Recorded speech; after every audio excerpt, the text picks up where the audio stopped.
General secretary 9 महीने से हमारे इलाके में ना गैस है ना पानी है। इस सारे इलाके मकीन हमारे अंजुमन में आए तो हमने तय किया कि हम खलील लोध के पास जाएं। डिस्ट्रिक्ट बहुत में फिर खलील लोध को हमने फ़ोन भी किया कि हम आपके पास आ रहे हैं, तो उसने कहा कि आप आ जाओ।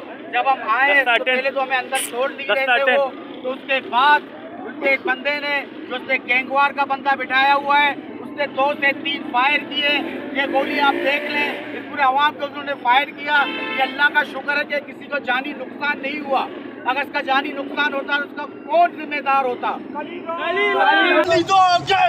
वरना कुर्सी छोड़ दो, वरना कुर्सी छोड़ दो।